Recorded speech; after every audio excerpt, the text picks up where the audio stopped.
podcast. I am Dr. Sam, and with me, as always, Dr. Robert. How are you? I'm wonderful. How are you, Dr. Sam? I'm doing great. I hear you have some friends in your normal spot, so you're having to do a little shuffling today. I do. I have 12 cats that are hanging out in my backspace right now, and they are lovely creatures. But one of them is he's a pest when it comes to doing meetings. I tried to do a couple this week, and they did not go well with him. So we're going to block him off in the future. So But one by one, you got to bring them out to meet us or something like that, because that's exactly. so I'm fun. making guest characters each podcast. So I bring out one, introduce them, and so yeah, we'll have a great time learning all of the cats that I'm still learning the names of. So it's Yeah. great. Oh, good. I can't wait to hear all about them and all their personalities. I think that's so cool. Cats They are the have most fun. They really honestly, I miss having cats. I think that's the one thing I like. We had cats growing up.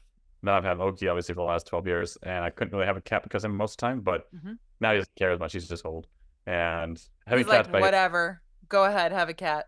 he's Have like 12. I'm too old. He gets along fine. So yeah, I'm Yeah. excited. So the more stories I'm sure will come, and there'll be guest stars if when we don't have actual guest stars. Yeah. Oh, I can't wait. I'm excited to meet each of them. That's so cool. Um, Fun. and actually what we're talking about today is something I do see in cats, but not as often as dogs, but it's No, something that is a really interesting thing. So we're talking about anal glands or anal sacs is actually what they're called. The problem is if you're quickly in a room and you keep talking about anal sacs, I promise you you're going to have people like it sounds like anal. Yes, Uh, that's yeah, exactly why I no longer I actually think that is why people started calling them anal glands, even though technically they're sacs, they're not actually glands, but like they it sounds too dirty to say it that. I swear that does. that's why people call them anal glands. I actually didn't even think about that until you just said that, but now it makes perfect sense. I'm like, that might be part of the reason why. Well, for the Um, longest time, I was like, I'm going to be that. I'm going to say the right nomenclature. I'm going to be that person in a room. I'm going to say anal sacs. And you know what? I had a room where literally a mom and a daughter were like, looking at why, each other like, is she saying anal sex? What is why is she she saying this? saying? And then I was Uh, like, oh, that's why. Yeah. Yeah, yep. that's why. Anal glands from now on. Inner gland sounds great. Great place to start today. I don't need to be precise. I just need to be able to not be laughed at and say things that sound like I'm saying things that shouldn't be said around children. It's not asking too much. Yeah, right, exactly. um so I think it's a good thing to talk about because I think that we see a lot of stuff just like in general practice that have to do with anal glands, and but there's emergencies too, so we kind of have one of those cases where we get to see two sides of something. And I also think there's some misinformation, and it's interesting to think about too because people are always like curious if people have anal glands and we don't. Yeah, I was um like, all right. Nope, and they don't really like they're like scent glands, scent sacs. No, They don't actually like they're not necessary. You can remove them. They don't have to no. be there. And occasionally we will. I mean, that's a surgery that we perform where I Yeah. work. I've more so helped with those. I never have quite had the comfort with just removing them myself. I just haven't done enough of them, and the anatomy can be a little tricky. So I don't know. I also tend to be like if I don't feel 100% like yes, I can do this myself. I usually want somebody around that has done a million of them so I can be like, is this the right lane? Like am I in the right spot, So thank you for that. And I think it's just good medicine that way to make sure you're doing like with the right situation. Like I won't take one out because I've never taken one out. I only lance them. That's pretty much all I do. I That's a different story we'll get into a little bit later. So Yeah, when uh we get into the diseases that we see. yeah, that's But they do, so I mean like I think it's people know about, you see dogs scooting or you see them licking their hind end, and a lot of times so people seem to be aware of what anal glands are. It's not a mystery. I do think one of the biggest things that people seem to be a little off on is they think that once they empty the anal glands, they stay empty until the next time they fill or bother the dog and then they empty them again. Like I don't think they realize how dynamic of a process the filling and the like emptying of anal glands are.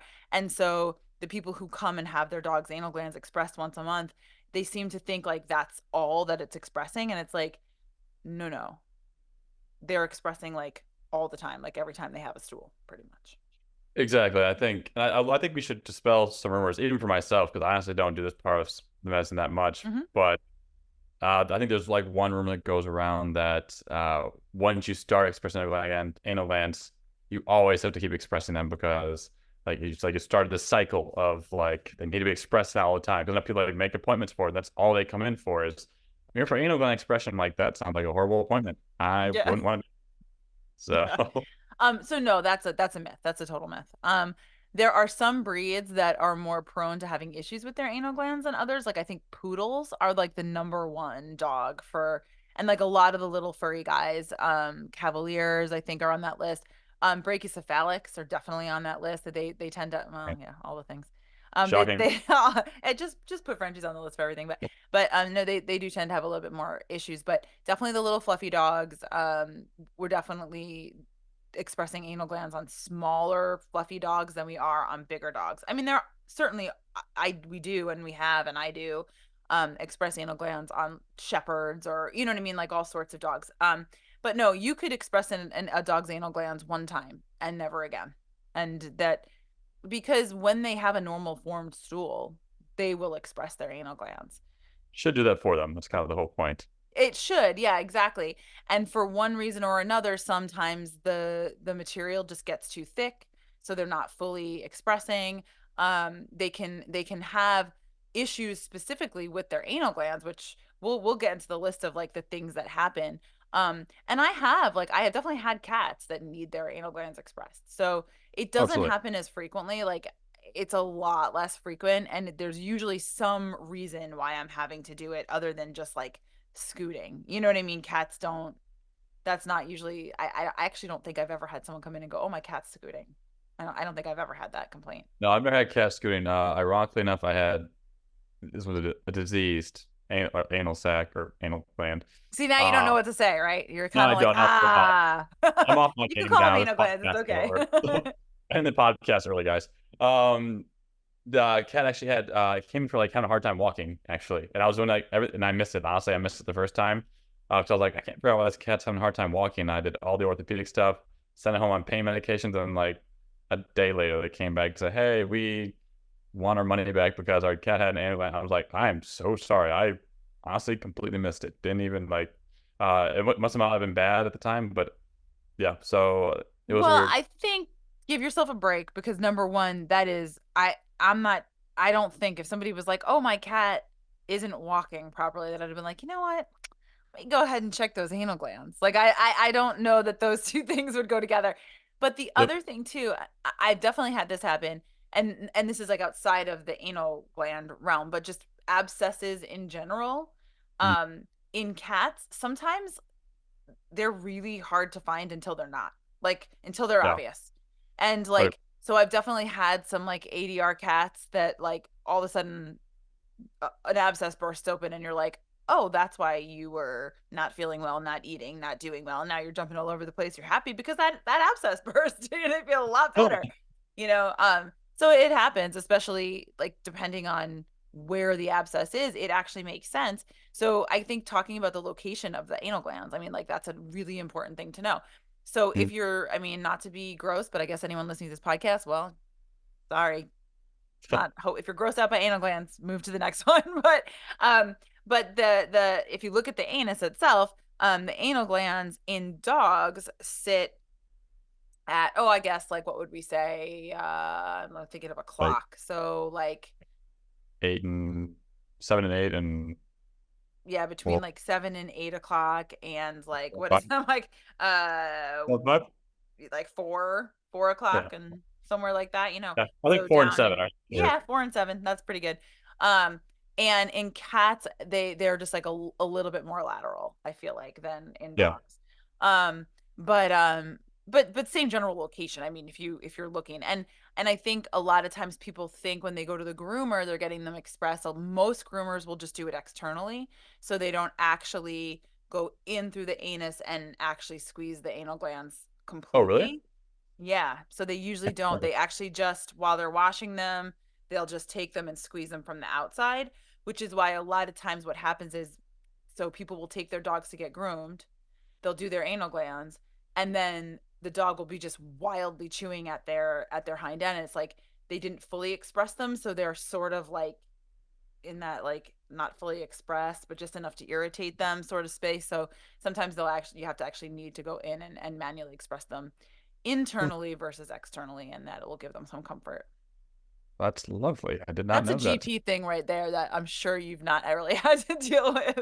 Ever had that issue? I'm like, Yeah. so this is and it's funny because I'm doing more GP stuff now, and actually I had a French bulldog puppy today. I thought of you. It was very cute. Oh, did you steal it for me? And is I it on thought its about it. way? Yeah. Now that we're announcing that my legal activities on the podcast, I'm sure it'll very well Yeah. on the way. They're like, I knew my dog is stolen. He didn't really But steal the dog.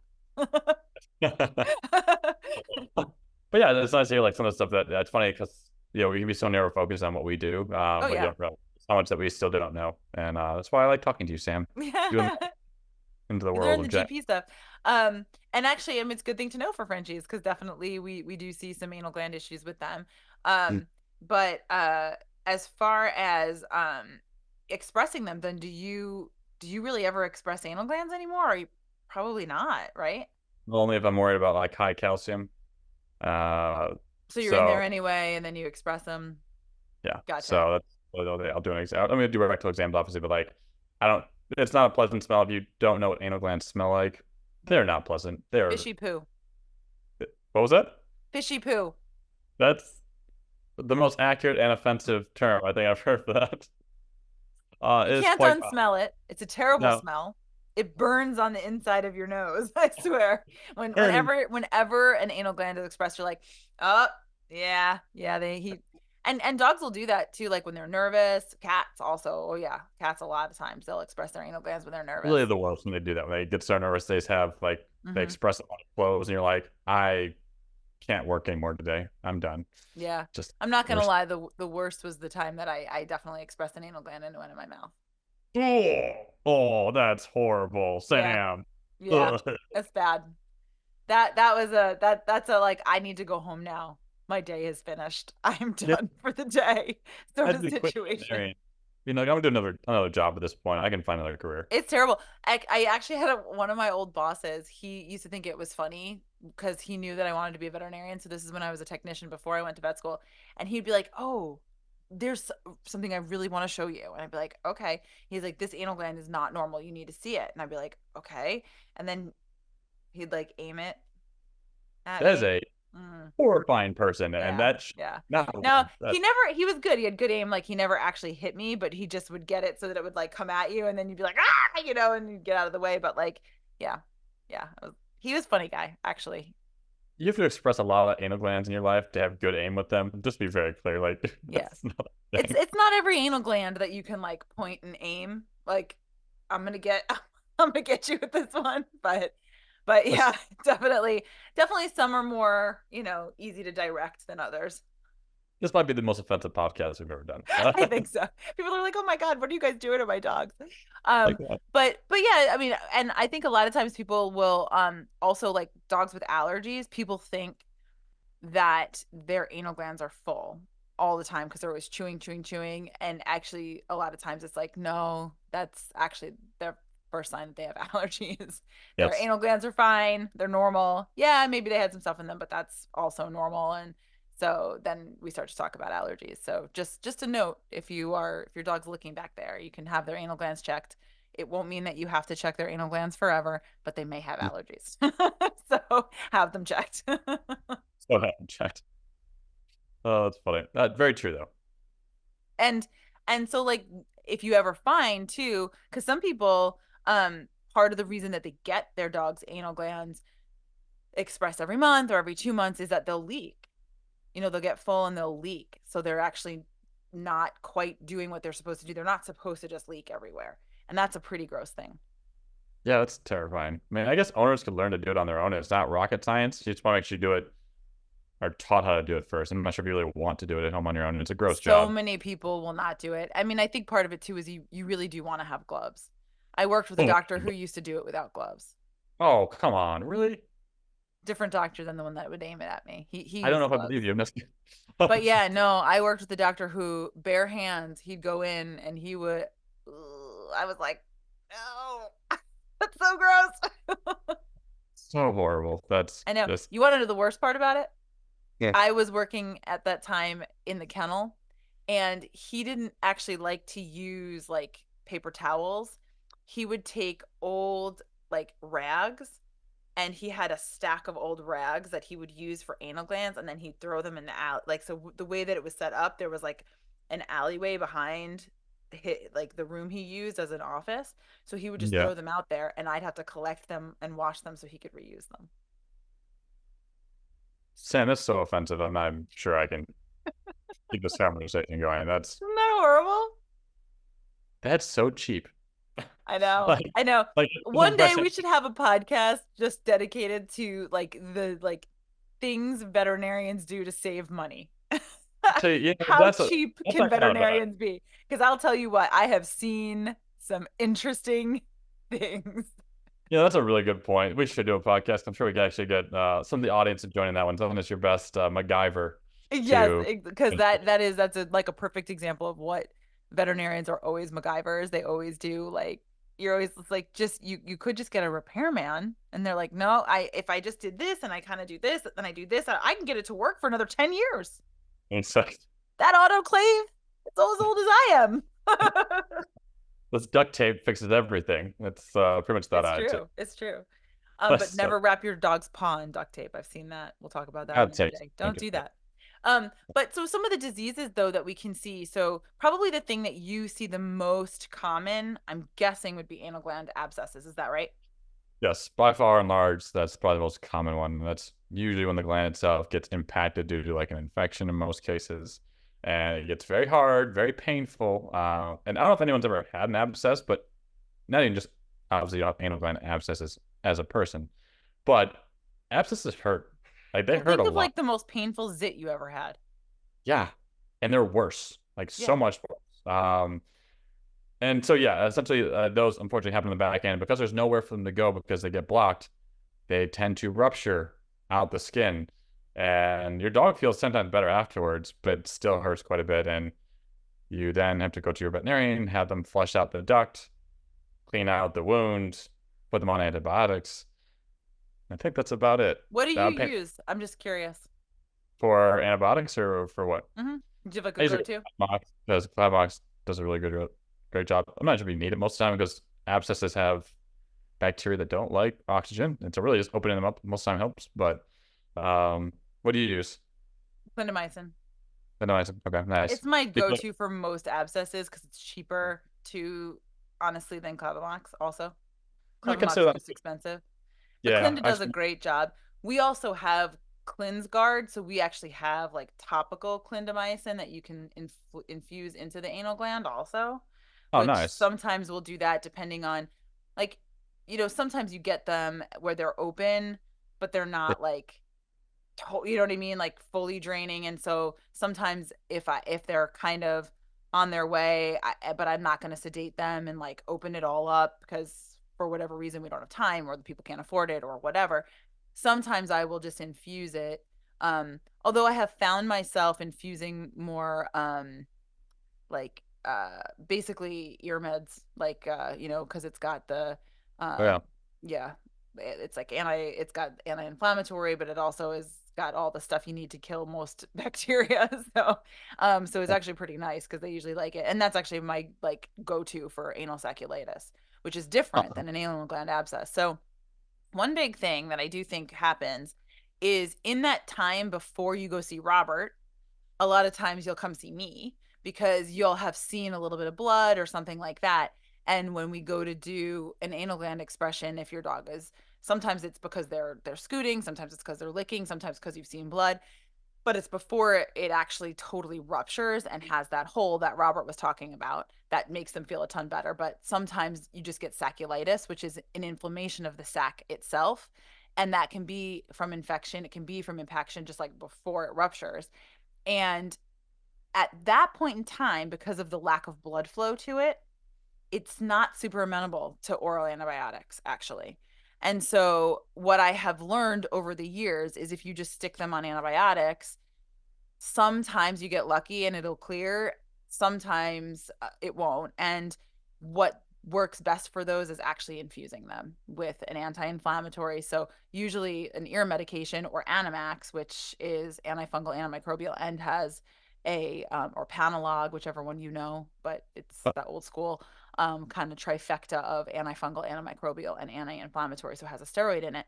It will usually calm down the inflammation and actually get rid of the sacculitis. Although usually it has to be infused like twice, maybe 3 times sometimes. So like a week or two apart, depending on how bad it is. oh, interesting. Yeah, because I don't think I've ever really seen sacculitis because I just always see them. Well, because if they're going to come to you, there's a hole. And Yeah, the people are usually like, there, my dog has a huge hole on its butt. And then I'm very like, true. oh, they have an anal gland. So I'm just kidding. That's no big deal. And so usually, yeah, I'll flush it, and I usually will flush with chlorhexidine or something like that, Yeah, diluted, and then and yeah, but we want to promote drainage. Sometimes I'll tell people they can do like a warm compress to really promote the drainage, yeah, because you're really right. I mean, once it's open and it's draining, that's most of the job right there. yeah. But the hard part's always just gotta make it look nice and pretty afterwards. So Mm-hmm. I would love a nice shaved bikini wax or Yeah, bikini. shave it, make it all look pretty. Lip. I definitely give them pain meds though, for sure, because it's painful. I Yeah, mean, look. Oh, once the abscess is ruptured, yeah, there's a ton. I mean, they're so much more comfortable. But still, if you touch that area is tender, and so oh, I like to give them some pain meds. yeah, absolutely. That's easily the most important part. Pain meds and sometimes a little sedation if they're being a little crazy. But Hmm. just a drop of Dex here and there is great. So, Everybody's friends. anyway, so um, but some of the other things that we can see, and it's important to know that, like, yeah, the most common, I mean, far and away, is the sacculitis, or and then eventually the rupture. Um, Totally treatable, not that big of a deal. But if it's happening frequently to your dog, or you're seeing that leaking, you can get a sacculectomy, which is the removal of the sac itself, because truthfully, the sac it doesn't have to be there. yeah. Um, and the process, it's not that it's a hard surgery. I mean, there is this like, you actually infuse it with this like rubber sort of thing, so that it's like, it's almost like a gel that becomes like rubbery, so that when you are dissecting down, you actually can get to it, and you just get right to the sac and you take it right out so that it's full, which Oh, is that's cool. it's actually really smart. Like, both of the Yeah, doctors that I learned it from both used them, and I'm like, oh, okay, cool. Like, that totally makes sense, and that way you yeah, can follow it, make sure you get the entire thing out. But because of where it is, I mean, there's, if you don't do a good job, you can cause fecal incontinence. So to me, that's not really something you want to mess with. If you don't know the anatomy well, you got to be sure that you're not going to cause a problem. But absolutely. in the hands of a surgeon that does it a lot, it's a great surgery, because those people don't have to keep coming back for constant, getting the anal glands emptied and ruptures and all that kind of stuff. And I mean, some dogs are so painful they have to be sedated. So that's a big deal if that's happening on a regular basis for you. I mean, they get expensive too, so it's nice you can kill two birds with one stone by just getting them both, get them both out of there. That's Yeah, great. you're gonna be it. Just get them out of there. One of the other things, though, and I guess you were saying you probably don't see this very much, but they can get tumors of the anal sacs, or the anal glands, however you want to say it.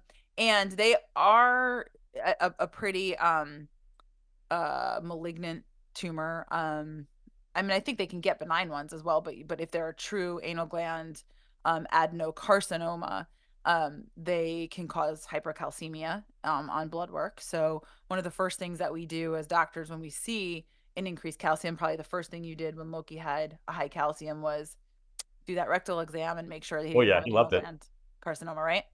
Yep, yeah. Well, yeah, that his calcium's up again. So yeah, another one. Just make sure that there's no tumor back there. There is not, but Why is his calcium up again? Does he have another? I was doing another parathyroid. It's like barely a nodule, but it's so we're looking into it, but they'll Are figure you it out gonna do? eventually. Would you do the ablate? Oh, we can listen to the other podcast we did about that. but what was I gonna say? So yeah, I do actually. I have actually had that happen where I had like hypercalcemia in a dog, and sure enough, went back there and there was in this dog's. specifically there was actually bilateral disease, which usually it's not. Usually it's one side. Yeah, it's like used one side. That's a bummer. Hmm. The thing that's really interesting though, which sometimes we go through these things where we know sort of the protocol, right? It's like, oh, high calcium. Okay, we're gonna check for an anal gland carcinoma. Well, normally I don't find one, right? Like normally I'm going on the wild goose chase. Like, okay, well now we got to figure out what it is because it's not that. And in Yeah. this case, in this dog, it actually was that. So I was like, oh, and this is a dog that, mind you, is a metabolic nightmare. So this dog has like so many issues. So the PUPD at first I was like, and then the calcium was high, and I was like, oh, and then so I'm like doing the That whole thing, but oh, okay. But anyway, so I was reading up on it just to be like, well, how likely? Because this dog's super old and has DI, Cushing's, like has like all, you know what I mean? Like so many things. And so I was just like, how likely is this tumor to be the thing that ultimately, is why we're gonna have to euthanize. And the mean survival time, even with like metastasis, is actually like a lot longer than I would have thought. Because I always think of those tumors as very aggressive, but Mhm. still, I mean, it's like I think even the later stages is still like 6 months to a year, which to me was surprising. Yeah, I guess that's actually what I would have expected for that one. I guess I'm just so used to working with like hemangiosarcoma, which is such a short one Right. that I think. So I figured most of them, like even lymphoma, is close to a year and change sometimes. And Yeah. And yeah, that's like with the more like that's once it's already spread. So if you find it before you already have. So I guess for me, I when I think of an aggressive tumor, I think like they're going to be dead next week. And oh it's yeah, not, you know what I'm saying? So I think you're right. Like I think it's context, but in my mind I was like, oh no, like this is it, and then I was like, oh wait a second, we hold got up. time. Maybe.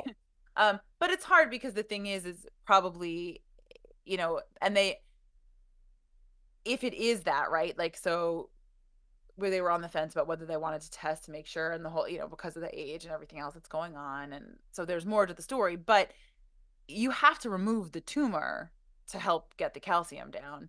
yeah, So, that's the thing. I don't know that we're going to put this dog through surgery. So then that makes it a lot harder. it does. No, that's the tough part. And that's a tough decision for all owners when they get to that age, especially when they're actually Mhm. otherwise normal. That's always the tough part. Well, But and like when you're balancing just so, I mean, this dog is, not age is in a disease process. And of course, I don't want to say like, oh, well, she's old, so we're not going to do it. But it's like she is very old and she has multiple metabolic diseases that are sort of fighting each other.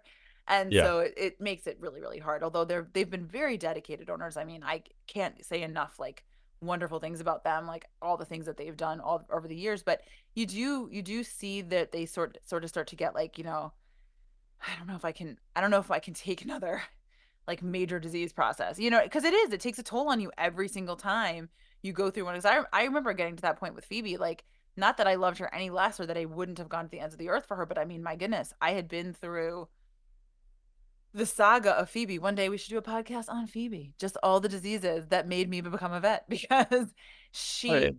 I mean, honestly, like she literally was, I learned so much from her, but like by the end of it, I was like, I just don't, how many more things can I put her through?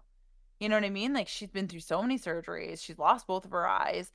You know what I mean? At this point, I'm like, I can't. I'm not gonna do an MRI. I'm not gonna, you know what I mean? I just gonna let her live her life. And so I do think they've gotten there with her. And I think that's reasonable. I think yeah, at some point, I mean, giving medications to pets that don't understand alone is a challenge. Like, they don't understand why Mm-hmm. you're forced to fill down their throat. Mm-hmm. For their mind, they're like, why are you torturing me? So the dog's very good about taking meds, but some aren't, but Right. most are thrilled. Especially the little dogs. I feel like they're the harder ones. Like most dogs, like big dogs, I've had an easier time with. They're not very Mm. bright. Like most time, they're like, yeah, okay, I'll take this treat and Or pill. they're But a lab and they're like, oh, food, awesome, yeah, this I'll looks do it. delicious. I just like throw a pill on top of Gus's food. And he's like, okay, cool. What is this? Yeah, but Apoquel, again, like great. it's so nice. Honestly, it makes Yeah. it so much easier. Mm-hmm. Um, but yeah, so I think those are the big diseases that you'll see most of your anal glands, Yeah. or anal sacs, depending on how you want to call it. But Depending on really what makes your day, now that you know that really they are anal sacs. I get chuckle about this every time I speak to owners about this You now. They're are, like, and you're actually going to be conflicted somewhat. Like every time you go to talk to them because you're like, I'm gonna call it what it's not so that you don't think I'm saying anal sex. And I'm just gonna be okay with it. But you remember, what was it, Super Troopers? Mm-hmm. Where they're like, how many times can you say meow? And he's like, Yeah, right, meow. get over here right now. I think we should do that. Now I'm just going like, are you saying anal sex? And I'm like, no. I'd like No, just I'm not at all. no. Just now I'm just gonna mess with my owner. So thank you for giving me a new incentive to go back to You're work now. welcome. You're welcome. I think you got to pick the right owners. Like there's definitely Absolutely. there's gland owners and there's sacs owners. Yes. And I will let They're not the same. you But know. anyway, if you have any questions about your dog's anal sacs or anal glands or however you want to say it, feel free to email us at podcast@mybalto.com. And if you have any questions in general, we're always happy to answer them. Thank you so much for listening. I really enjoyed talking about one of my least favorite things to do, which is expressing anal glands. I'm just going to tell you that. I hate expressing anal glands. And Zal, especially when you get in your mouth. Ugh. Just no bueno. That was the worst day of I, vetting. I Yeah. would have quit that day. Yeah. So could have But thank you all for listening. This has been the Pause It Podcast. been. Bye guys.